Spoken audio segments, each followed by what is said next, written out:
My name is Winona Clark. I'm 71 years old and I was a potter for most of my life.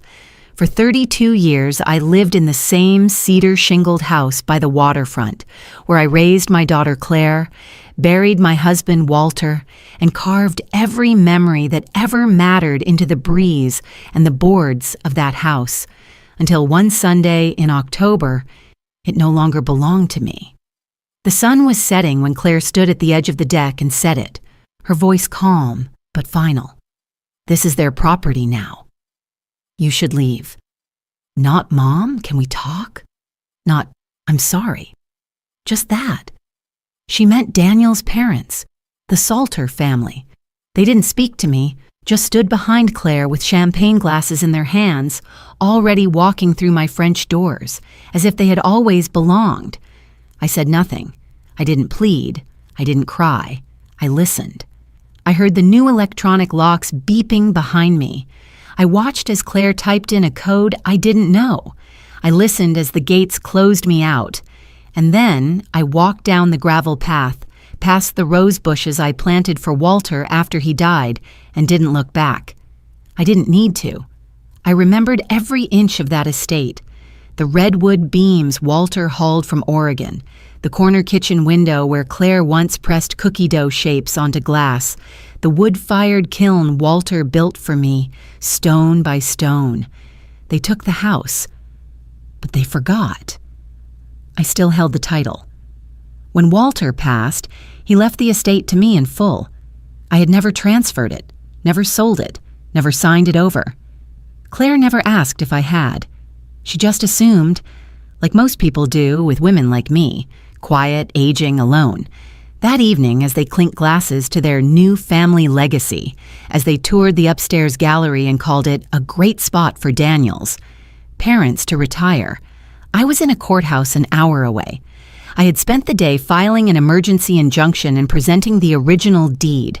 The title was still in my name, and no legally binding transfer had occurred. Claire had no rights to give the house away.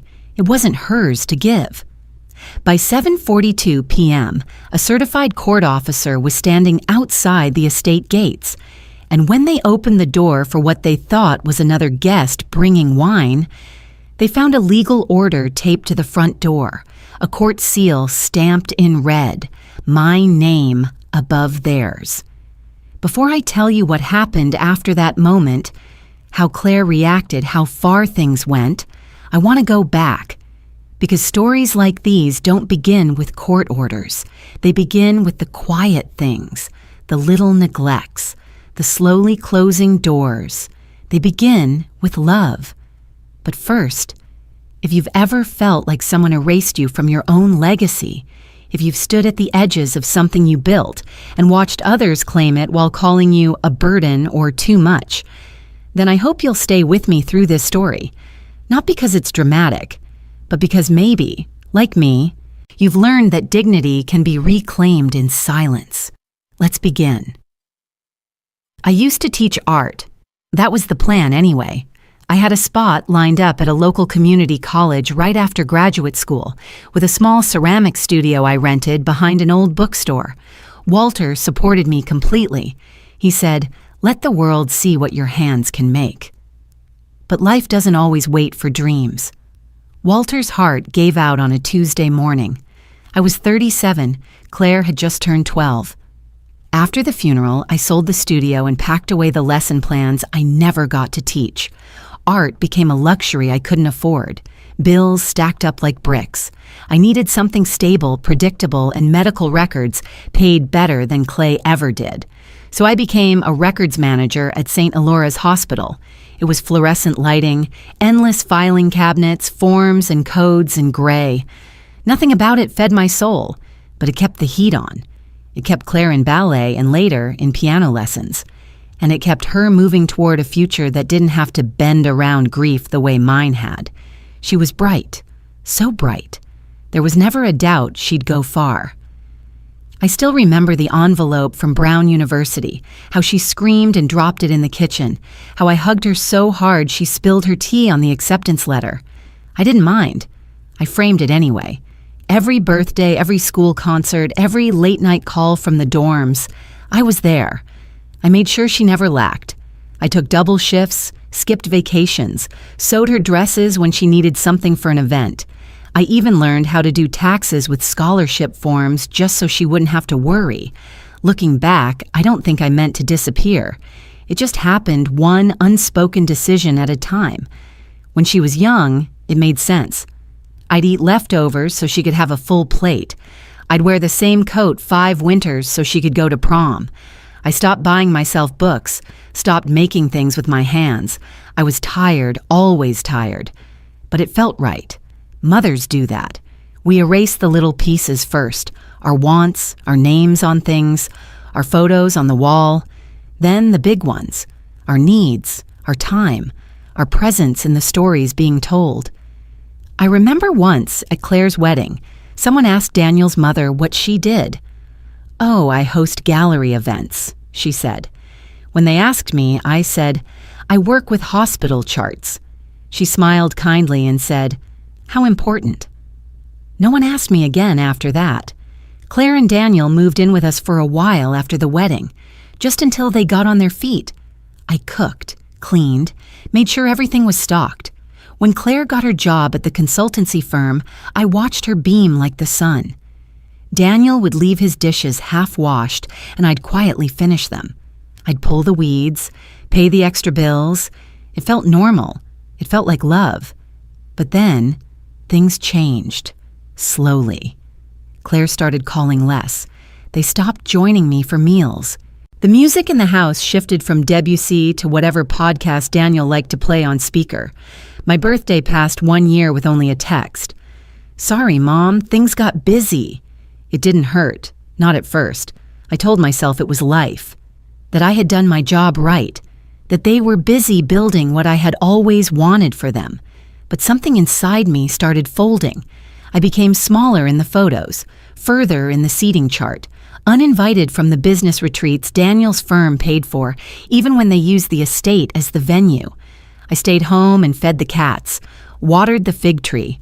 One day, I looked around and realized I hadn't been in the upstairs room in over 6 months. My name was still on the deed, but I didn't walk the halls like I belonged. I had become a shadow in the house I paid for, in the life I held up with my hands. They said thank you sometimes, with cards, with obligatory hugs, with grocery runs when I was sick. But gratitude has a way of growing quiet when it's expected to do all the speaking. By the time Claire started referring to the waterfront house as the Salter property, I didn't even flinch. I just nodded, like it had always been that way.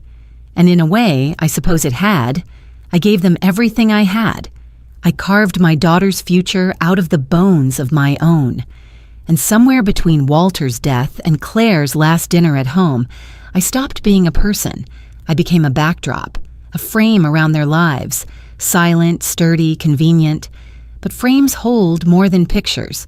They hold the past, the proof, the story no one notices until it begins to speak. And I was finally ready to speak. "It's just a house, Mom."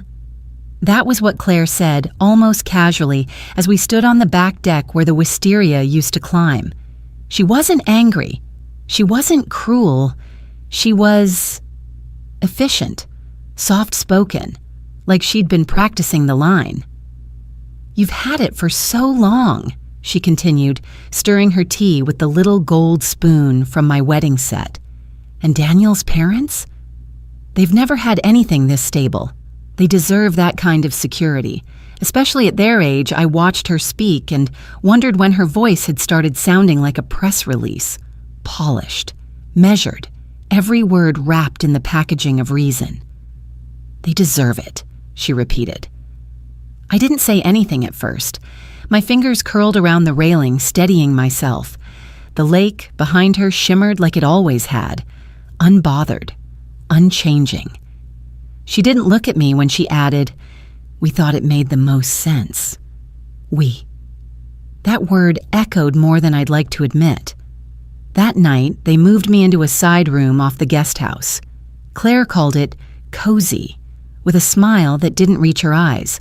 It had no view of the water, no window seat, just a narrow twin bed with floral sheets and a mismatched dresser that used to sit in our basement.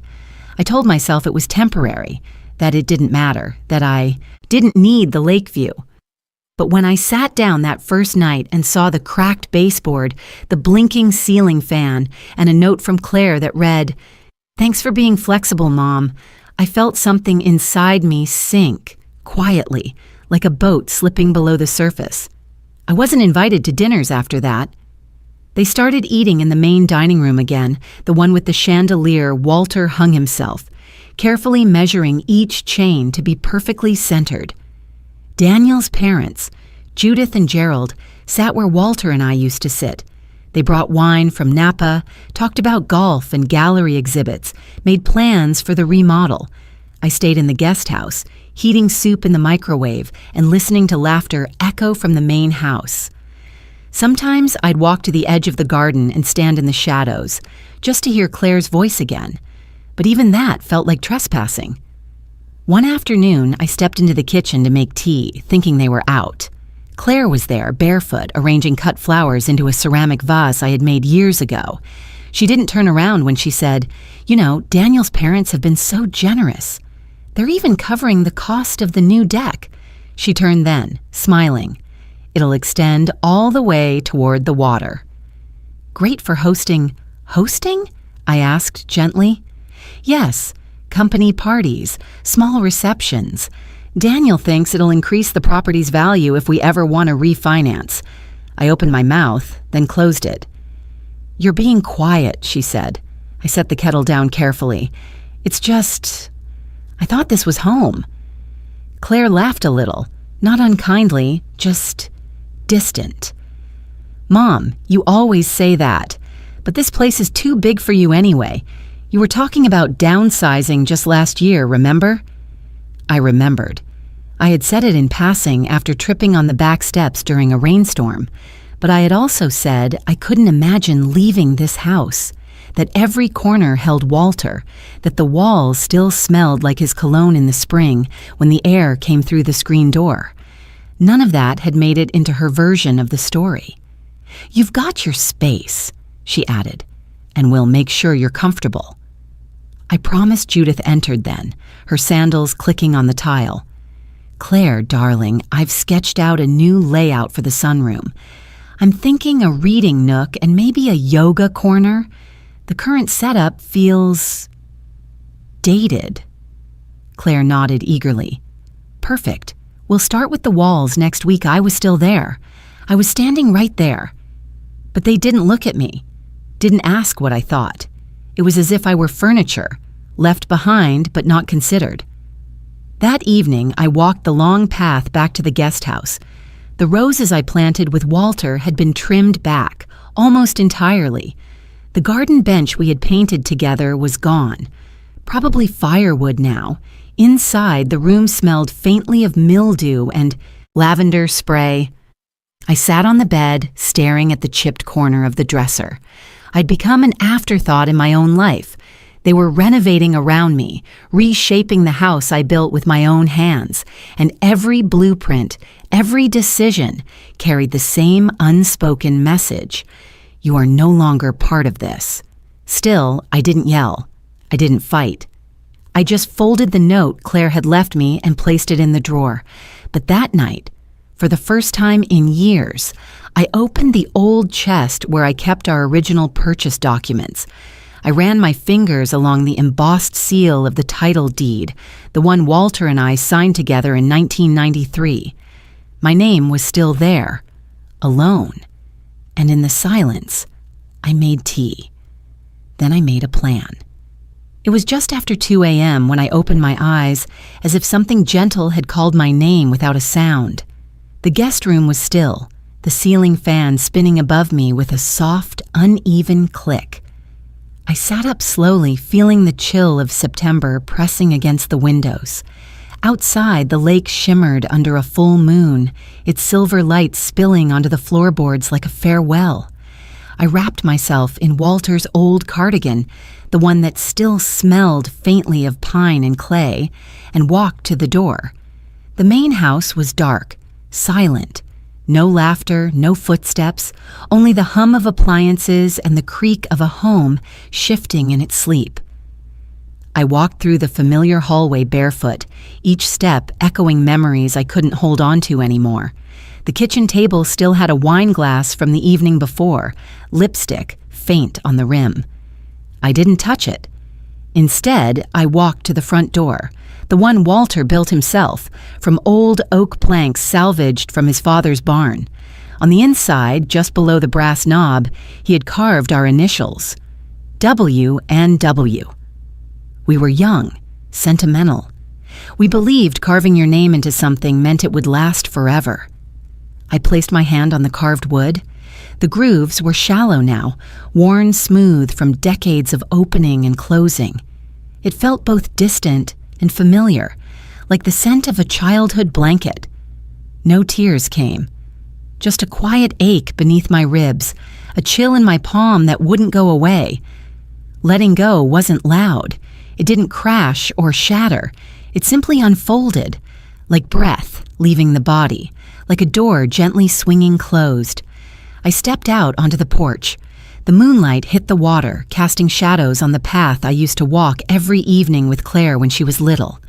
Back then, she used to say the lake looked like a mirror for angels. I hadn't thought of that in years. Now, it looked like memory. I walked slowly to the edge of the dock. The boards creaked beneath my weight, some loose, some rotting, yet they held. Standing at the tip, I looked across the water beyond the lights of neighboring homes and let the cold settle into my lungs. I whispered goodbye, not to the house, but to the woman I had been in it. And then I turned back. In the living room, I knelt in front of the old cabinet. No one had touched in years. Behind the loose panel, exactly where I had left it, sat a small wooden box, dark walnut with an inlaid maple leaf on the lid, Walter's final gift to me. Inside, a folded document, edges yellowed with time, and a brass key. The will was handwritten. I had seen it only once before, on the night Walter finished it. He had never filed a copy with our lawyer, said it wasn't necessary, said he trusted me to keep it safe. And I had. For 20 years, I had kept it tucked away, unopened, unread, because I never needed to question what was mine. The house, the land, the lake, it had always been ours, until they told me it wasn't. I unfolded the document carefully. Walter's handwriting danced across the page in its familiar, meticulous script. The words were clear. To my beloved Winona, I leave full and unconditional ownership of our home, the estate on Clearwater Lake, as an act of gratitude for all you have given. This is not to be questioned nor divided. It is hers, entirely. There was no mention of Claire, no clauses, no contingencies, just a signature, his and mine, below it. I placed the paper back into the box, then gently laid the key on top. That night, I didn't sleep. I sat by the window in the guest house, watching as the moon drifted slowly westward, casting long beams across the dock and the garden and the stones we once laid by hand. By sunrise, I had packed only one bag, clothes, the deed, a photograph of Walter holding Claire when she was 5, her curls catching sunlight, and the wooden box. I left the guest house just as the sky turned amber. No one stirred. The estate lay quiet as if mourning itself. As I stepped into my car, I looked once more at the silhouette of the house, its windows dark, its walls swollen with silence. I didn't feel hate. I didn't feel bitterness. Just space. A space where something used to be. And maybe, just maybe, where something else could begin. I drove into town with the wooden box buckled into the passenger seat beside me. It was a quiet morning, the kind where even the birds seem hesitant to sing. Every mile took me further from the estate. But strangely, I didn't feel like I was leaving anything behind. If anything, I felt as though I was moving closer to something that had long awaited me. I parked outside a small cedar-shingled house tucked behind the old post office. The lawn hadn't been mowed in weeks, and the mailbox leaned slightly to the left, but the name on the brass plaque by the door still read, Whitmore and Associates, retired. I rang once. A moment later, the door opened and there stood Mr. Whitmore. Thinner now, his once silver hair turned snow white, but his eyes, sharp as ever, didn't miss a thing. "Winona Clark," he said, a slow smile spreading across his face. "I never expected to see you on my porch." "I need your memory," I said, holding up the box. He didn't ask questions, just stepped aside and motioned me. In the interior smelled of old books, lemon oil, and something like cedar smoke. We settled into his study, the curtains drawn, the morning light diffused into soft gold. I opened the box and placed the will on his desk. He looked at it for a long time without touching it. "I remember this," he said finally, running his fingers just above the ink. "Your husband refused to let me file it, said it was between you and him. He trusted me to keep it," I replied. And I did. "But now I need you to help me understand. Does this still stand?" He took his time, read every word, checked the signature dates, cross-referenced the registry index he still kept in a dusty cabinet by the window. Then he leaned back in his chair and exhaled slowly. "This will, Winona. It was never revoked, never contested, and never superseded. The house, the land, all of it. It's legally yours, entirely, unconditionally." My hands didn't shake. I wasn't surprised. I had known it in my bones. But hearing it spoken aloud was like finally being seen after standing in a shadow too long. "I'm not here to sue," I said quietly. "I'm not looking to humiliate Claire. I just want the law to see me." Officially, Mr. Whitmore nodded slowly. "Then we file a protective ownership verification." It's not an aggressive move. It simply reinforces what's already true in the county records. "And when Claire tries to transfer it," I asked, "it won't go through. Not without your signature. And if she persists—" He looked at me over his glasses. "We can issue a legal notice, a warning, something formal but unambiguous." I folded my hands in my lap. "Can you have it delivered?" "Yes," he said. "When?" I thought about the timing, about Daniel and his parents and the catered evening they had planned to celebrate their new beginning, about the champagne flutes Claire had ordered, the monogrammed towels, the welcome banner I had seen rolled up in the back of her car. "Tomorrow night," I said, "after sunset." He didn't question it. By noon, the documents were notarized. We sat quietly as the clerk scanned and filed them with the property registrar's office. No noise, no headlines, just a legal ripple quietly asserting itself beneath the surface of things. That night, I stayed at a small motel 2 towns over. I didn't unpack. I barely turned down the covers. Instead, I sat by the window and watched the wind stir through the parking lot, thinking about how dignity doesn't arrive in grand gestures, but in choices made when no one is watching. The next day passed slowly. At 5:32 p.m., my phone buzzed. The courier had arrived. The envelope had been taped to the oak door. I asked him to confirm with a photo. He sent one. The legal notice affixed just beneath the brass handle Walter once installed himself. The seal gleamed under the porch light. No more. That evening, Daniel's SUV rolled into the driveway. Parents followed in a separate car. Laughter spilled into the crisp air as they carried boxes and wine bottles and matching slippers labeled his and hers.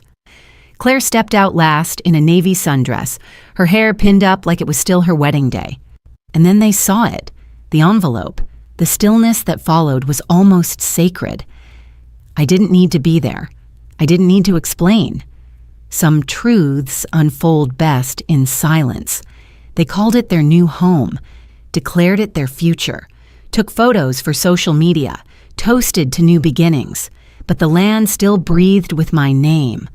And the law, quiet and resolute, now remembered me. That night, the lake reflected every star, each one trembling on the surface like it was unsure of its place in the sky.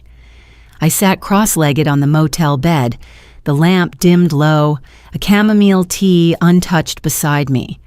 The room was silent except for the occasional creak of the building settling. I didn't turn on the TV. I didn't open a book. I was simply waiting. My phone was face down on the bedside table. I didn't check it compulsively. I didn't need to. I knew what would come.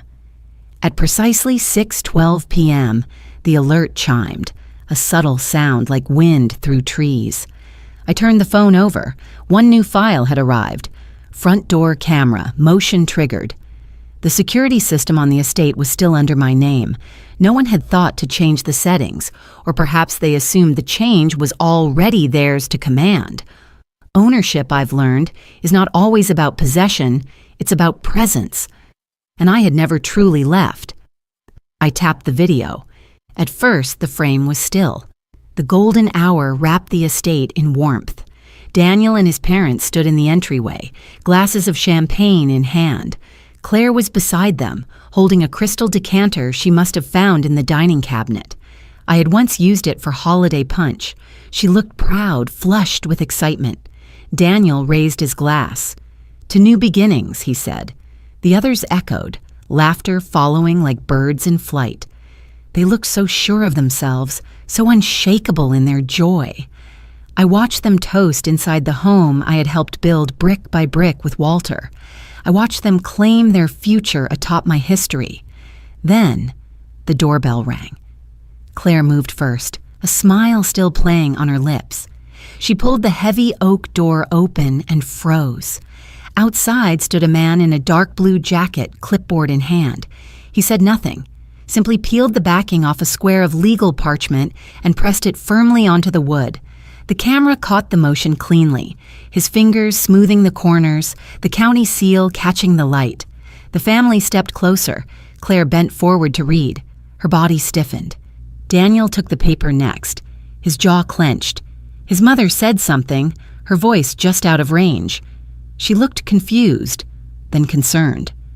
His father shook his head slowly, his drink forgotten in one hand. Claire covered her mouth. And then she cried, not dramatically, not like a child, but like a woman who had touched something hot and hadn't expected it to burn.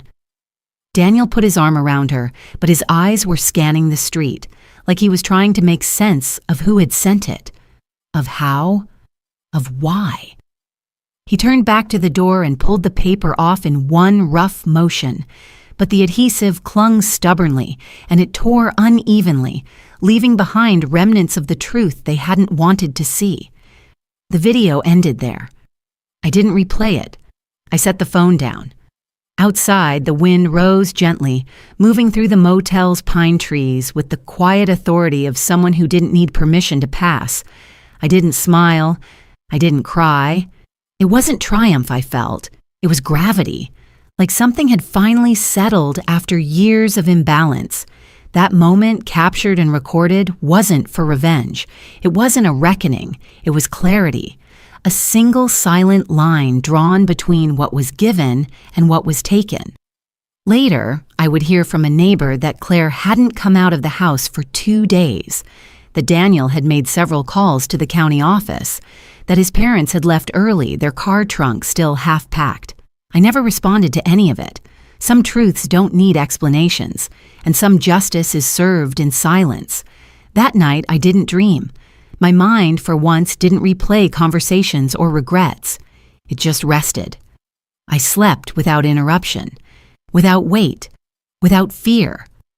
When I woke, the first light of morning spilled across the ceiling in long, soft stripes. I brewed coffee in the tiny motel machine and drank it slowly, watching the steam rise. The estate was no longer theirs to celebrate, but I had never needed a celebration to reclaim what was mine. 3 days after the notice was served, Claire showed up at my door, not alone. Daniel stood behind her, his arms crossed over his chest like a wall built too quickly. The knock was sharp, impatient. I opened the door slowly, unsure of the wind I was about to let in. Claire didn't ask if she could come in. She walked straight past me into the small living room, her heels clicking against the tile floor that hadn't seen polish in years. She didn't sit down. She stood in the middle of the room like it offended her, as if the faded couch and chipped coffee table were a personal insult. "Why would you do that, Mom?" she asked. Her voice wasn't raised, but it carried the weight of an accusation already decided in court. I stood near the window, the only place the sun dared enter. It painted a pale square on the carpet near my feet, but it wasn't enough to warm me. "This was supposed to be a gift," she continued, "a gesture of love. For Daniel's parents. They've given us so much, and this was our way of thanking them." I didn't answer. Not immediately. I looked at her, really looked, and saw not the child I once tucked into bed, but a woman whose eyes were no longer soft when they looked at me. Daniel hadn't spoken, but his silence was louder than her words. His presence was not supportive. It was supervisory. He was there to witness, to record, to make sure no ground was lost. "I didn't stop you from living there," I said quietly. "I only stopped the deed from changing hands." Claire's eyes narrowed. "It's the same thing." "No," I replied, though I knew it didn't matter. "It's not." She shook her head. "Do you know what this looks like, Mom? It looks like you want to tear the family apart, like you're punishing me for being happy I let the sentence sit in the air for a moment, then drift into the corner like smoke. I didn't defend myself. I didn't say, 'I gave you my life.' I didn't say, 'I gave up my dreams so you could chase yours.' I didn't list the birthdays I worked late shifts through, the shoes I didn't buy so she could take music lessons, the nights I stayed awake counting every dollar in the ledger so her college application would be filled with yes. None of that mattered anymore. It wasn't a contest, and I had never kept score. "I just don't understand why you're doing this," Claire whispered now, and for a fleeting second her voice cracked like it used to when she was 10 and had lost her favorite scarf at school. But then she looked back at Daniel and straightened her spine. They didn't come for understanding. They came to assign blame, and they did. I was no longer her mother in that room. I was a barrier, a legal obstacle, a threat to the harmony she believed she had constructed from betrayal. "I was trying to protect what your father left behind," I said finally. Claire laughed, not with amusement but dismissal. "Dad's been gone for 12 years, Mom. Maybe it's time you stopped living in the past." I didn't argue. What would be the point? They left soon after. Daniel didn't say goodbye. He just nodded slightly, a gesture that meant nothing, then followed her out like a shadow. When the door clicked shut, the room fell into silence again. It wasn't peaceful. It was heavy. Not even the sunlight still stretching across the carpet could break through it. I stood there a long while, not moving. In that moment, I realized something small but irreversible. No one had asked me why I did what I did. Not Claire, not Daniel, not even in anger or confusion. They didn't want my reasons. They only wanted my compliance. They saw my act as defiance, not preservation, not truth. Just betrayal. I sat down slowly on the edge of the couch. The springs groaned under me, and I thought of the wooden porch swing back at the estate, the one Walter had built the summer Claire turned 8. I wondered if it was still there, or if Daniel's father had already torn it down. I looked at my hands. They didn't shake, they didn't clench, but they felt absent. As if they were slowly learning not to reach for what was already gone. That night, I didn't eat dinner. I just made tea and stood by the window, watching the shadows of the parking lot drift like ghosts. A neighbor's cat darted between cars. The hum of traffic buzzed in the distance, unbothered. I was no longer part of a home. I was no longer part of a family, but I was still whole. Broken in places, yes. Bruised in spirit, perhaps, but not destroyed. Not yet. December crept in like a sigh, cold, silent, and unwelcome. The city shimmered under lights and wreaths, as if it were trying to mask the hollowness that winter often brings. Snow gathered in soft heaps on rooftops, and every window seemed to glow with stories that didn't include me. One morning, I found a Christmas card in my mailbox, thick, glossy paper, a watercolor of a snowy lake and pine trees on the front. It was from Claire, or rather, from the Hawthorns, signed with a tidy script, "Love, Claire, Daniel, and the kids." No mention of Mom, not even a stray pen mark, not even a "thinking of you." I held the card a long time. It was beautiful, in the way mass-produced things are. The kind of card you buy in a box of 24, addressed with efficiency, mailed out like duty. I didn't cry. I just slid it back into its envelope and placed it in the drawer where I kept receipts I didn't need. That Saturday, I wandered through the Christmas market downtown, the one I used to take Claire to when she was small. We'd come every year, no matter how tight money had been. She always wanted the candied almonds, the ones wrapped in red foil. I'd buy her one small cone, and she'd clutch it like treasure, cheeks pink from the cold. The market hadn't changed much. Children still darted between stalls, scarves trailing behind them like comets. Couples huddled close, hands wrapped around steaming mugs of cider. A young boy pointed to a carousel with excitement only childhood allows. I stopped near a booth selling hand-knit mittens. The woman behind the counter was older than me, with soft gray hair and the kind of smile that comes from watching many winters pass. "You look lost, honey," she said gently. "Are you waiting for someone?" I smiled more out of politeness than feeling. "No," I said. "I'm just remembering." She nodded. "Those are the best kind of visits sometimes." I bought a pair of navy mittens, not because I needed them, but because I wanted to hold on to something kind that day. As I walked home, snow began to fall. Slow, fat flakes that drifted like feathers. The city's cheer didn't follow me to my block. My apartment was 2 flights up, the stairwell always colder than outside. I wiped my feet at the threshold, took off my coat, and placed the mittens on the radiator to dry. That night, I boiled water for tea and left the mug untouched. Instead, I opened the drawer and pulled out the card again, ran my fingers across the embossed lettering. No matter how many times I read it, my name didn't appear. There's a specific ache that comes from realizing your absence doesn't disrupt anyone's joy. It's not anger, not quite grief either. It's the stillness of being invisible. In motherhood, I had been everything: nurse, cook, tutor, chauffeur, therapist, cheerleader. Every inch of Claire's childhood had been lined with my breath, and now she could send a holiday card and forget I existed. I didn't expect grand gestures. I wasn't owed a parade, but perhaps, just perhaps, a tiny space in ink that said, "Love you, Mom." The kind of space that makes you feel you still live in someone's memory, not just their past. Instead, I was the blank margin, the part left unwritten.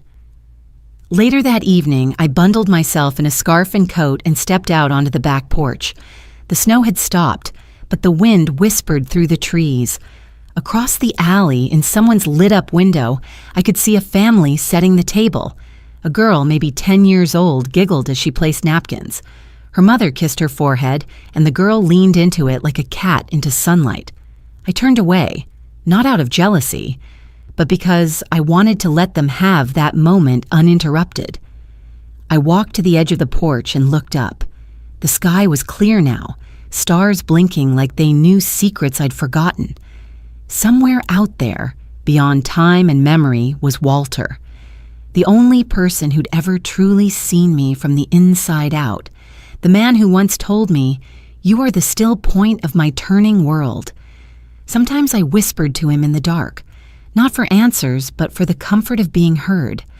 I whispered that night too. "I'm still here," I said, not to anyone in particular, just to the world, just in case it needed reminding. The estate had been quiet for weeks. I had kept my distance, but I still had a few things left in the storage shed behind the guest house, things no one had thought to throw out, or maybe things no one had cared to notice.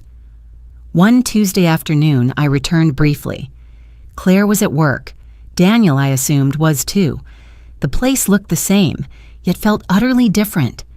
The shed door creaked open, protesting the cold. Dust bloomed in the air as I stepped inside. I moved past boxes labeled seasonal, past old gardening tools and broken clay pots. I was about to leave when something caught my eye, tucked behind an old dresser and covered in a muslin cloth, yellowed at the corners, knotted carefully at the back. My hands hesitated as I reached for it, already knowing what it was. I unwrapped it slowly. There it was, a canvas, half finished, years old.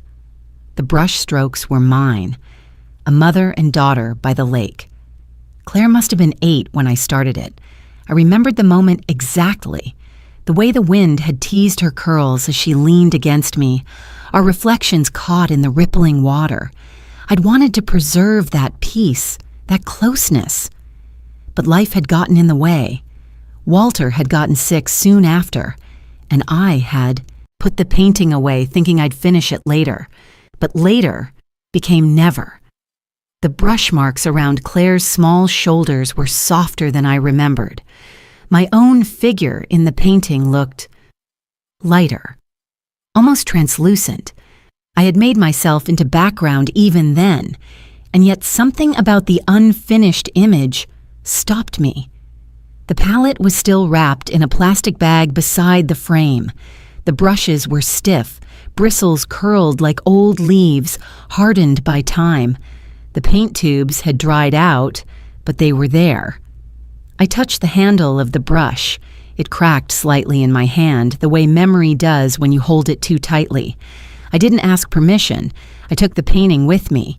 Back at the apartment, I cleared space on the largest wall. It was blank, stark white, just like my life had felt lately. I hung the painting carefully.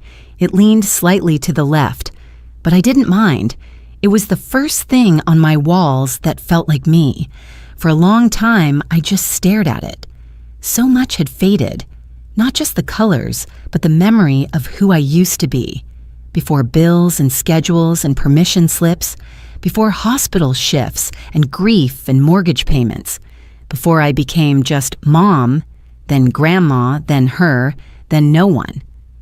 I went to the cabinet under the kitchen sink and pulled out the wooden box I hadn't opened in years. It had once stored emergency candles. Now it held my old watercolor pans, tucked into foam. Some colors had dried into rock, but others sprang to life when I touched them with a wet brush. My hand trembled slightly as I picked up the brush. I hadn't painted in so long, not truly, not for myself. The first stroke was cautious, a whisper of lake blue across the corner of the canvas. I filled in the trees next. They leaned too far, bent by an imaginary wind, but I liked them that way. They looked like they were listening.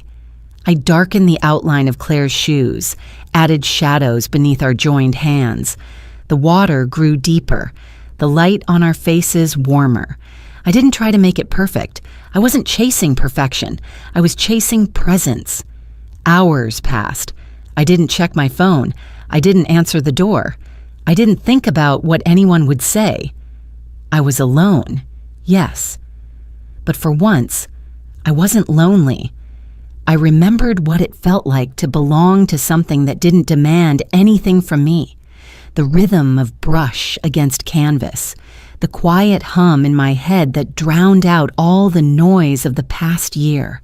For the first time in months, I felt my own weight in the room, not as a burden, but as a being, a woman, a mother, an artist, a person who had the right to still exist fully. That night, I slept with the painting beside me, leaned against the radiator to dry. In the morning, I made coffee and stood in front of it again. It wasn't finished, but it was alive. I ran my fingers lightly over the image of my daughter, captured in a time before all the complications. I can't control how she loves me, I whispered, but I can choose how I love myself. And in that moment, I made a quiet promise. I would not chase what had left. I would not beg to be remembered. Instead, I would create something worth remembering, even if no one else saw it but me. The courthouse stood low and quiet against the gray sky. No grand pillars, no flags flapping, just clean concrete and windows that didn't reflect much light. I arrived 15 minutes early, not out of anxiety, but habit. When you've spent years waiting for others, at school pickups, in hospital corridors, outside college dorms, you learn how to make silence your companion. Claire and Daniel walked in together, both in black coats. Daniel's collar was stiff, starched. Claire wore her hair swept back like she used to during recitals. A part of me wondered if she had remembered how I used to braid it, the way she'd say, "Tighter, Mom, make it stay." We didn't greet one another. They had filed for a state transfer again, this time stating I had verbally relinquished my ownership out of goodwill. The wording made it sound noble, even generous. It also wasn't true. I didn't bring a lawyer. I brought 2 documents, a notarized copy of my late husband's will and the original deed to the house, signed by both of us 26 years ago. The signature had faded slightly on the edges, but the ink still curved with confidence. Walter's name in cursive beside mine. I remembered the day we signed it. He had pressed his thumb against mine afterward and said, "This place is yours if I'm ever not around. Don't let it fall into anyone else's hands." And I hadn't, not even when it had been easy to. The courtroom was small, only a few rows of wooden benches and one large window letting in late winter light. No one else came to watch, not a single friend of Claire's, not even Daniel's parents, though the estate had supposedly been for them. It struck me as odd. Perhaps they'd wanted the house, but not the consequences. The judge, a woman in her 60s with clear eyes and a practical haircut, looked from their file to mine. She didn't ask many questions, only confirmed dates, cross-checked signatures, noted the absence of any legal transfer form with my name or approval on it.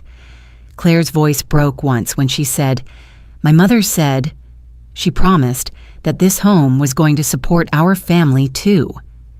Daniel didn't speak. His jaw remained locked, but his hands gripped the table. Maybe he knew in some deeper place that this would not go their way. The judge turned to me last. "Mrs. Clark, do you wish to pursue any further legal action, damages, trespassing claims, or are you here to simply clarify ownership?"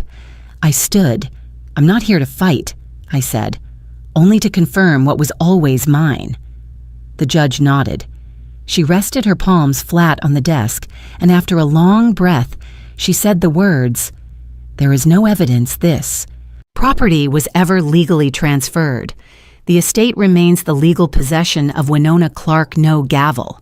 No dramatic pause, just the quiet weight of law descending like morning fog, soft but undeniable. Claire turned toward me. Her eyes were wet but not red, not raw, just confused. "Why, Mom?" she whispered. "Why would you do this?" After everything? I wanted to take her hand then, but I didn't. I knew she wouldn't receive it. "I'm not taking it back," I said. "I'm holding what was never given away." She blinked, like she didn't understand. "I didn't do this to hurt you," I added, "and I don't need you to approve of my choice. I only need to live with myself." Daniel stepped closer to her, pulling her coat gently. They left before the paperwork was fully processed. I stayed.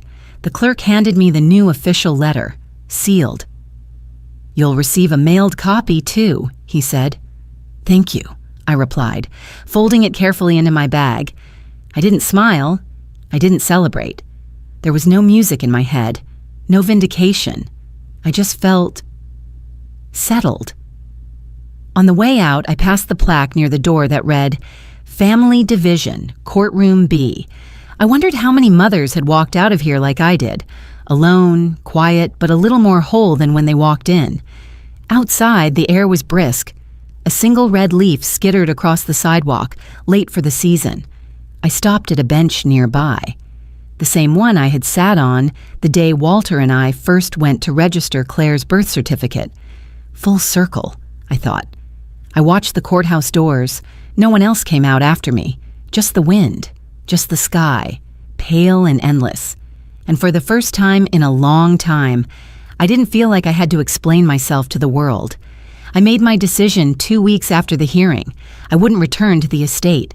Not to live, not to repaint, not even to breathe its air for more than a farewell. I didn't feel bitterness, just clarity. Sometimes holding on becomes another form of suffering, and I'd done enough of that in silence. The lakefront property had drawn attention, naturally. $11 million of inherited value, 5 bedrooms, handcrafted wood detailing, and a lakeside studio built to catch the best northern light. Real estate agents came with glossy brochures and forced smiles. One even said, "You could get anything you want in exchange for this place, Mrs. Clark." But I didn't want anything in exchange. I wasn't trading. I was transforming. There was one offer I didn't expect. A young woman named Eva wrote to me on behalf of a nonprofit arts collective. She asked if the estate could be purchased as a permanent retreat and exhibition space for underfunded artists, especially mothers trying to rebuild their identities through art. She didn't know my story, but her words sounded like echoes from a life I had once imagined. We met for coffee. She was thoughtful, asked questions that mattered. She told me their board would honor the structure's original form. No demolitions, no gaudy upgrades, just a reimagination of space with respect. I said yes, with one condition. The main house, the heart of it, would be preserved as a gallery, a place of stillness and story. They agreed, and when they asked what the gallery should be called, I didn't hesitate. House of Light. It felt right, not just because of the way morning sun had always fallen across the hardwood floors, but because I had once been lightless, and this home had been a small flame I kept alive through loss and loneliness and motherhood. I didn't tell Claire. I didn't invite her to the dedication ceremony. She had made her choice, and now I was making mine, not out of revenge, but out of necessity. You cannot carry someone else's comfort forever and call it love. Sometimes love means letting the silence grow until the other person learns to fill it with truth. The morning of the ceremony, the air was cool, early spring, but still wearing winter's breath.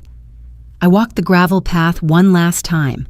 The trees lining the lake were beginning to bud, tiny bursts of green, almost invisible, but full of promise. Just beyond the hill, I could hear volunteers setting up. Easels, white folding chairs, soft classical music humming from hidden speakers. I paused at the dock. The water was still.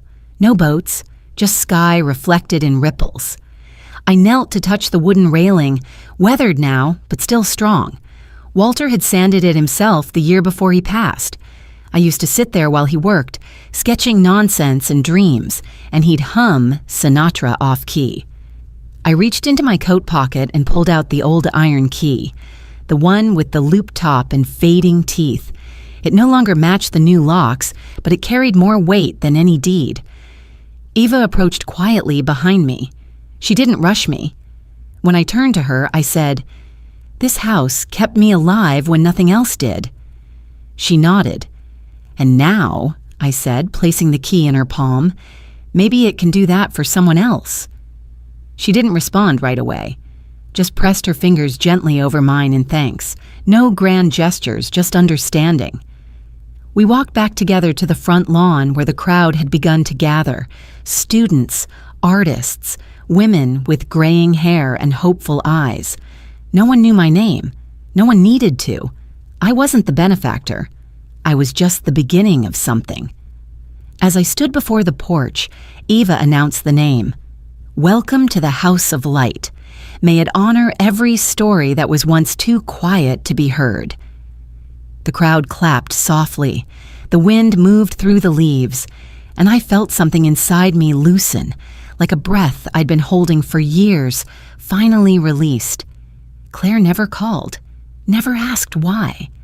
But I imagined one day, maybe she would visit. Maybe she'd walk the gallery walls and see the photographs, the colors, the lines of paintings from women who had felt forgotten. And maybe she'd feel a flicker of recognition, not guilt, just memory. I didn't need to be there for that. After the ceremony, I walked back toward the road alone. My ride waited near the old gate, engine humming low. I looked back once, just once. The lake caught the light like it always had. This was no longer my home, but it would be someone's sanctuary, and that was enough. A year passed. The gallery had changed over the seasons, new exhibits, new visitors, new laughter echoing in its hallways. I had returned to teach a beginner's watercolor course once a week, mostly for women my age. Some came to paint. Others just came to remember who they were before they were everything to someone else. The exhibition was called Mother and Daughter. It wasn't all mine. The show included pieces from artists around the state, each exploring memory, lineage, and the quiet tension of love that doesn't always know how to speak. But front and center on the eastern wall was one piece that people always stopped at longer than the others, a mother and daughter on the edge of a lake. The light in the painting was deliberately unfinished at the top right corner, like the sun hadn't yet decided if it would rise or set. That was how I had left it originally, years ago. When I finished it, I preserved that space. Not all stories needed to be fully told to be understood. The opening day was soft with late spring wind. The sun had already begun its slow slide down behind the trees outside the gallery's tall windows. I stood near the entrance, speaking with a group of adult students who had come with their community college teacher. We talked about light, brushstroke control, and how sometimes a pause in a painting says more than a flourish. I saw her before I felt her. Claire stood near the back, just inside the door. She hadn't been invited. She didn't speak. Her arms were folded loosely, eyes scanning the room, landing, of course, on the painting. The one with her 8-year-old self, hands in mine, standing beneath a sky neither of us had known would cloud over so many times. I kept talking. I kept breathing.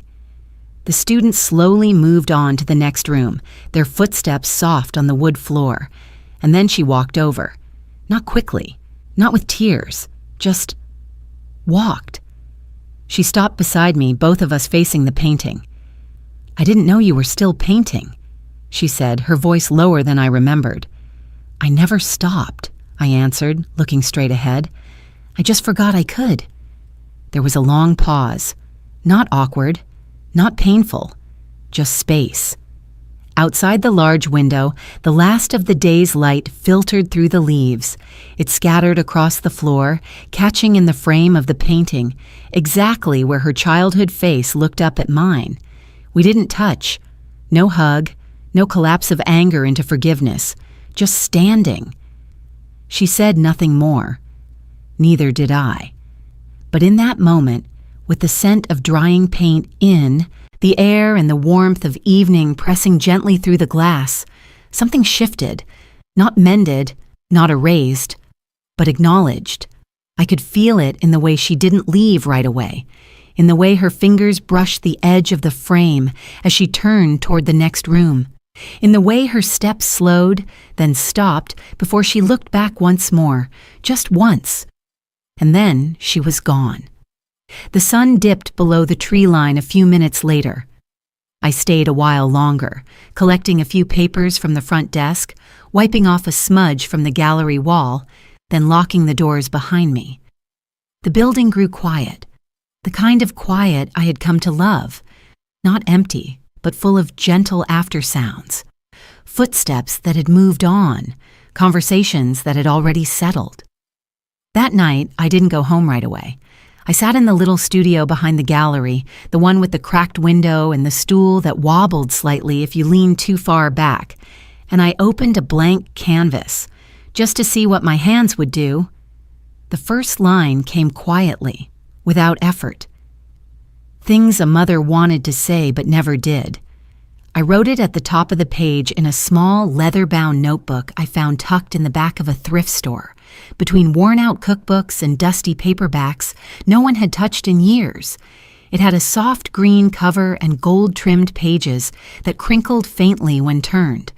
It reminded me of something my own mother might have kept. I didn't write it for Claire, and yet, in some way, every word carried the shape of her name. This wasn't a letter I ever intended to send. It wasn't an argument or an apology or even a plea. It was a keeping, a container for all the words that never found their place in our conversations, all the pauses that became silence, all the silences that became space. I wasn't writing to change her mind. I was writing to remember mine. Each morning, I'd sit at the small kitchen table by the window in my apartment. The light came in soft this time of year, stretching across the table like a quiet visitor. The first page came slow. My hands trembled slightly, as they sometimes did now when the weather changed, but my pen moved anyway.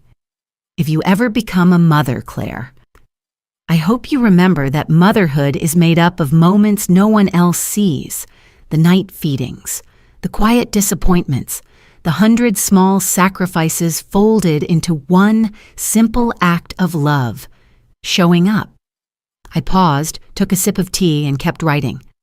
Love doesn't always look graceful. Sometimes it looks like showing restraint when your heart wants to shout. Sometimes it looks like walking away when staying would turn everything to ash. By the third page, my hand steadied, not because the tremor had gone, but because the words had found rhythm. It was like muscle memory from a life I used to live, the same way my hands had once known how to cradle her, how to hold a paintbrush, how to button a coat on a squirming toddler in the cold. There will be a day, I wrote, when your child looks at you with the same mixture of love and resentment you once looked at me with. In that moment, may you have grace, not for them, but for yourself. Sometimes I'd close the notebook and just look out the window, watch the people pass below, a mother pulling her son in a red wagon, an older man walking his dog, a girl no older than Claire had been when she first learned how to draw a house, with a triangle roof and smoke curling from the chimney. I'd smile softly, not with bitterness, just memory. The notebook filled slowly. I didn't write in it every day. Some weeks passed with no entries. But when I returned to it, the pages welcomed me back like an old friend who knew not to ask too many questions. On one page, I simply wrote, "Sometimes silence is the last thread between love and despair. And in that silence, you might find yourself again." I underlined it, not out of emphasis, but reverence. The act of writing had become its own kind of prayer, a way to speak without expectation, to name without demand, to acknowledge without insisting on being heard. I included stories, small ones. The time she scraped her knee on the dock and refused to cry until I kissed it. The night we lay on the living room floor reading picture books by flashlight during a storm. The Sunday she painted the sun blue because yellow was too loud. I didn't frame these stories with regret. I offered them as keepsakes, gifts left gently at the doorstep of memory. Some pages were heavier. "You once said I didn't fight hard enough to keep us together." Maybe that's true. Or maybe I knew that to keep holding on would mean holding you back, and others were light. If you ever inherit my hands, know that they were always steadier when they were holding yours. Near the back of the notebook, I added a note I hadn't planned. This is not a map. It won't tell you how to fix things or make sense of all the pieces. But maybe if the time ever comes and you wonder who I really was, this will help you see me whole. I didn't sign my name. There was no "Love, Mom" at the end. Just pages filled with breath and bone and years. Just the quiet voice of a woman who had lived through motherhood, grief, misunderstanding, and still chose tenderness. I placed the notebook inside a drawer with my art supplies, beneath a cloth-covered box of old sketches and brushes. It didn't need to be found now, maybe never, but it was there, in case one day someone needed it. And as I closed the drawer, I felt a stillness settle around me. Not absence, not ache, but peace. And for the first time in a long time, I allowed myself to feel proud of how I had survived, with dignity, with softness, with a pen in my hand. The floors of the old house had always creaked in winter, but now they echoed with different sounds: brushes tapping glass jars, laughter folding between the walls, footsteps, pacing not in solitude but purpose. They named it the House of Light, just as I asked. It was carved above the door in soft iron, hand-forged by a local blacksmith who had lost his wife the year before. Every piece of the place carried a story, but we didn't speak them aloud. We let them live in the way the windows were cleaned each morning, in the warm tea brewed before class, in the canvas stands arranged in a semicircle to welcome the hesitant and the brave alike. Most of the women who joined were older.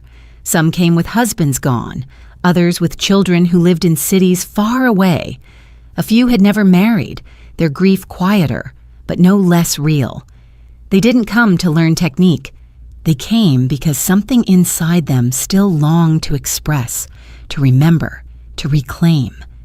I never told them about the estate, or Claire, or the years that had been swallowed in silence. I didn't need to. My hands told enough. The brush moved with memory. The palette carried colors I hadn't touched in decades. Every stroke across canvas was a quiet reminder. Not all things broken need mending. Some just need to be seen. One Monday morning, Agnes, who always arrived 10 minutes early and sat in the same chair by the west window, waited until the others left before she spoke. "What do you do?" she asked gently, "when your children leave you?" I didn't answer at first. I wiped my hands on the cloth, looked out the window where the lake shimmered with late spring light, and then I smiled. "You stay," I said, "until you become someone you'd never want to leave again." She didn't reply, but her eyes filled, and she nodded slowly, as if something inside her had been waiting a long time to hear those words.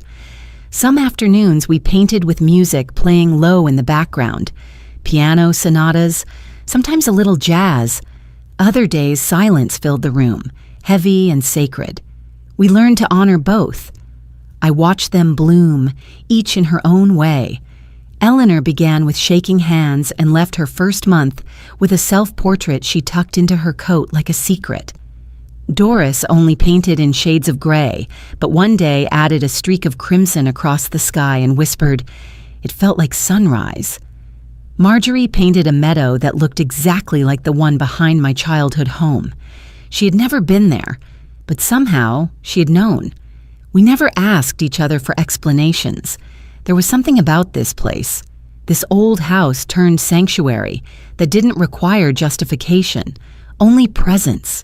I became the keeper of keys, the one who turned on the porch light in the early dark of morning, the one who swept the front steps after storms, the one who brewed the tea. It felt small, but it was everything. Purpose doesn't always arrive with fanfare. Sometimes it returns with the quiet click of a lock opening, with the sound of women painting in silence, with the warmth of a stranger's hand resting briefly on yours after class. I wasn't the woman I had been before. I didn't try to be, but I no longer mourned her either. One Saturday near dusk, I stayed behind to finish cleaning the brushes. The others had left, the light golden and slanting long through the gallery windows. I stood before a canvas I hadn't touched in weeks. It was a landscape, unfinished, like so many things once were.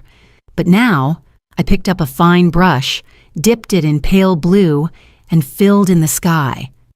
No hesitation, no trembling. As I stepped back, I saw what I had created. Not a masterpiece, but a map of resilience, of staying, of becoming. Later that week, we held our first open exhibit. Family members came, neighbors, a few local artists. I watched as women stood beside their work, some proud, others nervous, all changed. I didn't display any of my own, but I wore a brooch shaped like a lantern that Eleanor had made from clay and painted gold. "You're the one who kept the light on," she said simply. "We just followed it home." That night, as I locked the front doors and stood on the porch beneath the carved sign, I looked out toward the trees lining the old drive. The same ones that had once witnessed grief, betrayal, letting go. They looked different now, not because they had changed, because I had. I ran my fingers along the iron letters, House of Light. It wasn't a house that saved me. It was what happened when I stayed inside myself long enough to remember how to be whole again.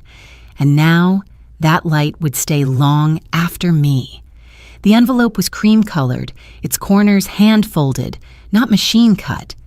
My name was written in careful cursive, a little uneven, like someone who hadn't written by hand in a long time. When I flipped it open, soft floral paper greeted me with gold script. You are invited to celebrate the wedding of Jenna Hart and Samuel Rivers. I sat there for a moment, still. Jenna. She had been the quiet one in the second row, always painting in deep purples and greens, rarely speaking unless spoken to. She once told me that her son used to take her paints and sell them for money to feed his habit. I kept buying new ones, she had said, not because I believed in him, but because I believed in color. She had been through her own version of silence, her own brand of grief, and yet somehow, through it all, she kept showing up, brush in hand, face lined with patience. Now she was getting married. I hadn't known about Samuel, I hadn't asked, but as I held the invitation, I realized something soft was blooming where numbness used to live. Not joy in the traditional sense, but hope, tempered by wisdom. The wedding was held in a garden that smelled of mint and lilies. White chairs lined the grass. A string quartet played quietly under a tree strung with lights. It was simple, nothing extravagant, but every detail was clearly chosen with care. I found my seat near the front. Jenna spotted me the moment she entered, her arm gently looped through Samuel's. She looked different. Not younger, not necessarily more radiant, but grounded. Like a woman who knew who she was and wasn't afraid to live in it fully. After the ceremony, during the soft bustle of guests heading toward the reception tables, Jenna approached me with something in her hands. It was a silk shawl, white as milk, with delicate embroidery along the edge. As she draped it over my shoulders, I felt the coolness of the fabric first, then the warmth of her hands. I touched the thread at the hem and read what it said. You showed me how to stay, not how to chase. I didn't speak. I couldn't. My throat tightened in a way I hadn't expected. She smiled and added quietly, You've been more of a mother to me than anyone ever dared to be. You didn't try to fix me. You just stayed there, surrounded by floating candlelight and the soft murmur of celebration. I felt something shift, not as if a wound had closed, but as if I had stopped checking whether it had. Later that evening, after toasts and dances, I sat at a round table draped in ivory linen. A young woman was laughing with her new husband at the next table. A child ran barefoot across the lawn, his giggle clear and untethered. I watched the scene, not as an outsider looking in, not as someone measuring loss against what could have been, but as someone simply present, fully and gently in the now. I didn't think about Claire, not because she was gone from my heart, but because in that moment her absence wasn't the loudest part of me. Jenna came by once more before the evening ended. Her eyes sparkled, not just with love for Samuel, but with a quiet pride that came from surviving. You once told me, she said, that staying doesn't mean waiting. It means being. I nodded. And you've become someone worth being. We hugged then, a real embrace. The kind that says, I see you. The kind that says thank you without the need for syllables. As I left that night, the silk shawl still around my shoulders, I looked up at the stars. They were spread wide and clear above the garden, unbothered by the noise below. I stood there a while, breathing in the cool air. I didn't smile because the past had been rewritten. I smiled because this moment had bloomed anyway, and that, to me, was a kind of miracle. The night was hushed, wrapped in layers of snowfall, the kind of snow that didn't rush down in flurries but drifted, soft, slow, patient. My windows fogged at the edges, and the faint scent of pine from a modest tabletop tree warmed the air. I had made myself a cup of cocoa, not out of habit but out of quiet rebellion, a way of marking time that once belonged to someone else. The radio played something soft in the background, old carols mostly, a choir that sounded like it was singing from a cathedral across oceans. It had been 3 Christmases since I last heard from Claire. I was folding an old quilt over the back of the sofa when the phone rang. It rang once, twice. I looked at the screen. Just a number. No name. But I knew. I let it ring once more before picking up. Hello? There was a pause, then a voice that came out like a breath. Hi, Mom. Are you somewhere warm? I stood very still. Yes, I said, and quiet. She didn't say she was sorry. I didn't ask why she hadn't called before. There was no list of grievances, no tearing open of old wounds, just the sound of 2 people trying to remember how to speak to each other. She asked what I was doing tonight. Just sitting with a blanket and some cocoa, I said. Nothing fancy. I remembered how you used to make those marshmallow stars, she said. I don't think I ever told you they were my favorite. The corners of my mouth lifted slightly. You didn't need to. There was silence again, but not the painful kind. This silence was different. It held space. She told me she'd driven past the old estate last month. The new sign looks beautiful. House of Light. I read about it in a community article online. I'm glad you saw it, I said. They mentioned you. How you teach painting now, I let out a quiet breath. It helps. I imagine it does, she replied, and for the first time, there was no sharpness in her voice, no trace of blame, just softness. She didn't ask to come visit. I didn't offer an invitation, not out of pride, but because something fragile had entered the room between us, and sometimes, to protect something delicate, you don't touch it too fast. She asked if I remembered the year it snowed so hard that we couldn't get the car out of the driveway.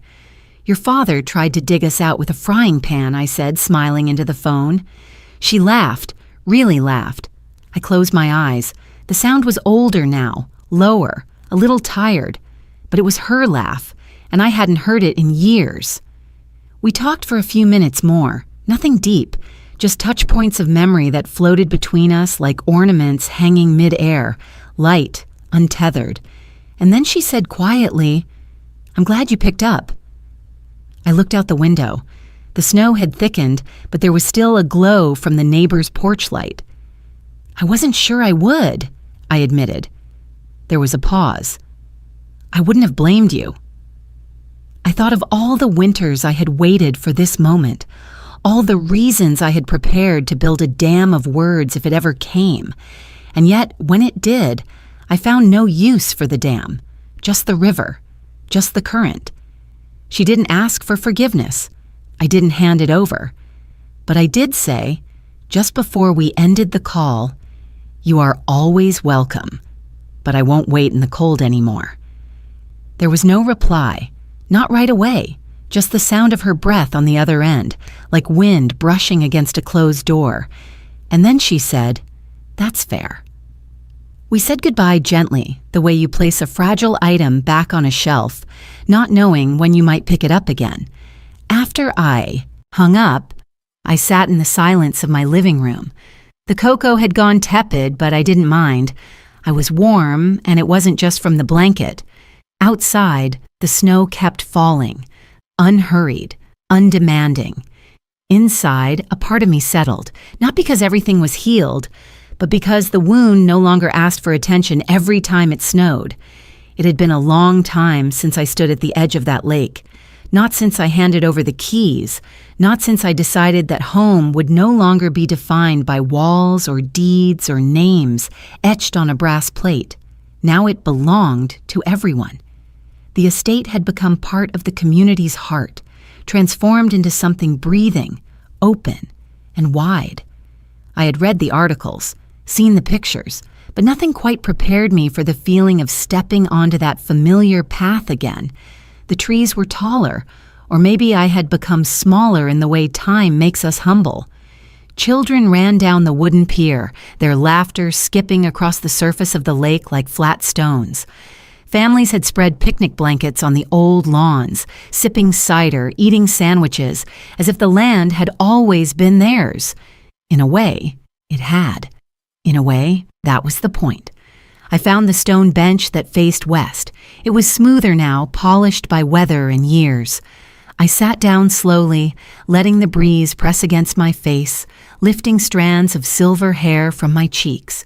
The lake was quiet, but not empty. There were ripples on the water, gentle ones, the kind that don't disturb the reflection but stretch it, make it dance. I reached into my bag and pulled out my sketchbook. It was worn, with creases like crow's feet at the corners. I hadn't planned on drawing today, but something in the air, perhaps the way the sun filtered through the birch trees, told me it was time. I flipped past pages of hands and faces, pages of memories inked in graphite and paint.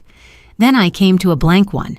I began with the outline of the house, not as it once was, but as I remembered it best, a silhouette softened by distance, hugged by trees and the glint of water. I didn't add any people, not Claire, not me. No figures standing on the porch or waving from the dock. Just light, water, and sky. A quiet structure cradled by nature, no longer echoing with the past, but resting peacefully in the now. As my pencil moved, slow and steady, I realized I wasn't capturing something that belonged to me. I wasn't trying to claim it back or freeze it in time. I was simply honoring its presence, a place that had held joy, grief, silence, and now, release. The page filled with soft lines and shadows. I shaded the sky last, letting it fade from pale gold into a soft gray blue, like the way dusk used to fall here. I closed the sketchbook and held it in my lap, my hands resting gently on the cover. This drawing wasn't for a gallery. It wasn't for Claire. It wasn't even for memory. It was for this moment, and for me. I had once tried to fit my world around the shape of others. My husband's vision, my daughter's expectations, the approval of those who couldn't understand the quiet way a mother can grieve while still loving. But sitting here, I felt no need to prove anything, not even love, especially not pain. A boy passed by chasing a dog, both soaked to the knees. He smiled at me and waved. I waved back. That small gesture, brief and unnoticed, felt more honest than a dozen apologies never spoken. A family nearby lit a small camping stove, the smell of soup mixing with pine and cold air. I heard the rustle of marshmallows in a plastic bag, the clink of enamel mugs. Everything moved forward, as it should. And I remained, not as a figure trapped in a memory, but as someone who had chosen to be here, to return, not to reclaim, but to reflect. I reached down, picked up a pebble, and rolled it between my fingers. Then, without ceremony, I tossed it lightly into the lake. It made the smallest splash. Then the ripples grew outward, circles upon circles, soft as breath. That was all grief was, really. A single moment dropped into your stillness. Then over time, the circles widened, softened, faded. I stood. The sketchbook stayed tucked beneath my arm, not as proof of anything, but as a quiet witness to a chapter closing without a door being slammed. As I walked back down the gravel path, I felt no weight, no tightness behind my ribs, no longing pulling me backward, just stillness. And the certainty that I didn't have to hold on to those who had chosen to walk another way. I only had to hold on to myself. Spring arrived, not with a sudden burst, but with a quiet unfolding, the way leaves uncurl when no one's watching. At the House of Light, the windows were always open now, letting in the softened air and the scent of wisteria that bloomed along the southern edge of the garden. I had spent the better part of the morning choosing which piece to hang in the front room, a watercolor I had finished just a week ago. It wasn't grand. In fact, it was almost plain. A slope of land meeting a gentle lake, sky washed in rose and pale gold, framed by birch trees with the faintest hint of green buds. There were no people in the frame, no shadows on the dock, just peace and light. I stood back to adjust the frame one last time. The nails had gone in cleanly and the canvas settled onto the hook like it belonged there all along. The afternoon sun poured in across the polished floors, stretching long lines of brightness beneath my feet. I stepped back and watched the way the light kissed the bottom edge of the painting, making the water shimmer as if alive. That's when I heard a small voice behind me. "Did you draw this?" I turned. A little girl stood there, no more than 7, with a braid down her back and eyes as wide as the lake I'd just painted. She held a half-eaten cookie in one hand and a smudge of jam on her chin. Her name was Emily, Jenna's granddaughter. I had seen her before, darting between art tables, making more mess than progress, but with that same intensity children have when they create. "Yes," I said, bending a little to meet her eye. "It's where I used to live." She tilted her head. "Are you going back?" I looked past her to the open doorway, to the garden beyond, where the afternoon drifted by softly. Birds trilled in the distance. A few older women sat beneath a tree, sketching quietly, their pages fluttering in the breeze. "No, sweetheart," I said with a smile. "I'm home." Emily looked at the painting again, then back at me. She didn't ask anything else, just reached up and slipped her hand into mine for a brief second before skipping away, leaving a faint trace of sugar on my fingers. I stood still. In that moment, something settled in me. Not as a conclusion, but as a gentle breath released after holding it far too long. I wasn't waiting anymore. I wasn't searching either. I had found my way, not to the past, not even to what had been lost, but to something newly planted, quietly blooming, rooted not in someone else's love, but in my own. Outside, the trees swayed softly, and wind chimes made of colored glass rang faintly near the porch. I walked to the window, letting the warmth of the sun brush my cheek. My reflection was faint in the glass, softer now, the lines deeper but not hardened. I could barely make out the shape of my younger self, and I didn't need to. I wasn't her anymore. There was no letter left to send, no door left to knock on. My hands had drawn stories that would outlive apology or silence. My voice, quiet but steady, had been shared through every brushstroke.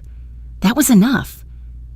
Jenna came in carrying paper flowers the students had made. She waved, mouthing, "Beautiful," as she looked at the painting. I nodded, but I didn't move from the window. From here, I could see the curve of the road beyond the trees, the gate where I had once waited, keys in hand for someone to come back. I didn't feel sorrow, just a gentle acknowledgement. That chapter had passed, and I had stayed, not frozen, not grieving, but growing. The center had become a place not of escape, but of return. Not to what was, but to who we could become when no one else's expectations shaped our lines. A breeze moved through the open hall, fluttering the edge of the curtain and lifting the corner of my sketchbook resting on a table nearby. I had left it open to a blank page. There would be more paintings, more stories. But for now, I stood at that window, light surrounding me, and smiled, not because anyone had forgiven me, or because something lost had been recovered, but because nothing could take me from myself anymore. And that, I had learned, was what coming home truly meant.